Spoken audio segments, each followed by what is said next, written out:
અહીં હું તમને પેટનો ગેસ દૂર કરવા માટેના આયુર્વેદિક નુસ્ખા ગુજરાતી ભાષામાં વાત કરી રહ્યો છું. સ્ક્રિપ્ટમાં પ્રારંભ, સમસ્યાની ચર્ચા, કારણો, ઘરગથ્થુ ઉપાય, ઔષધીય નુસ્ખા, સાવચેતી અને અંતિમ સારાંશ સામેલ છે. નમસ્કાર મિત્રો, આપનું આપના પ્રિય ચેનલ આમ્વિક પર હાર્દિક સ્વાગત છે. આજે આપણે વાત કરવા જઈ રહ્યા છીએ એવી સમસ્યા વિશે જે લગભગ દરેક માણસને જીવનમાં ક્યારેક ને ક્યારેક થાય છે, પેટનો ગેસ.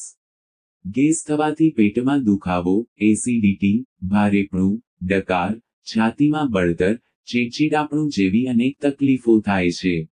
આયુર્વેદમાં ગેસ દૂર કરવા માટે ઘણા સરળ અને અસરકારક નુસ્ખા જણાવ્યા છે.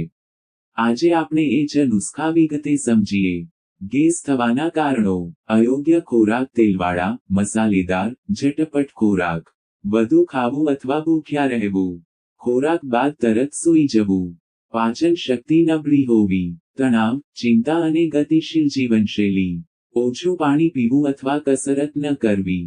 ઘરગથ્થુ ઉપાય: અજમો, અડધો ચમચી અજમો ભૂક્કો કરીને પાણી સાથે લો.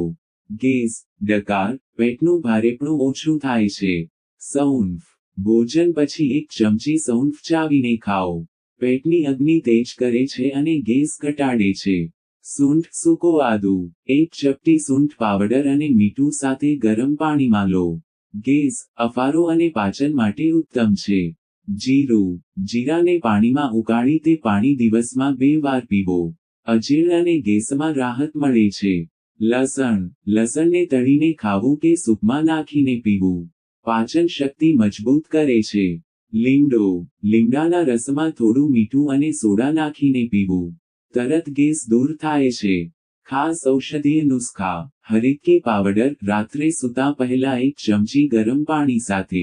હિંગ સાથે પાણી, 1 ચપટી હિંગને ગરમ પાણીમાં નાખીને પીવું.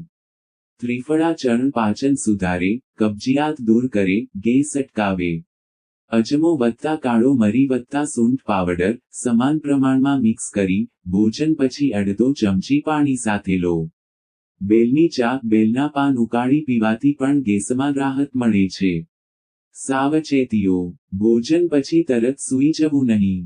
પાણી ભોજન દરમિયાન વધારે ન પીવું. નિયમિત કસરત કરવી. વધારે તેલ, મસાલો, ઠંડા પીણા ટાળવા. દિવસમાં ઓછામાં ઓછા 2 થી 3 લીટર પાણી પીવું. મિત્રો, પેટનો ગેસ સામાન્ય સમસ્યા છે, પણ જો લાંબા સમય સુધી ચાલે તો મોટું રોગ બની શકે. અજમો, સૂંઠ, સૌંફ, જીરું જેવા ઘરગથ્થુ ઉપાય તરત રાહત આપે છે, જ્યારે ત્રિફળા, હરિતકી જેવી ઔષધીય દવાઓ લાંબા ગાળે પાચન શક્તિ સુધારે છે.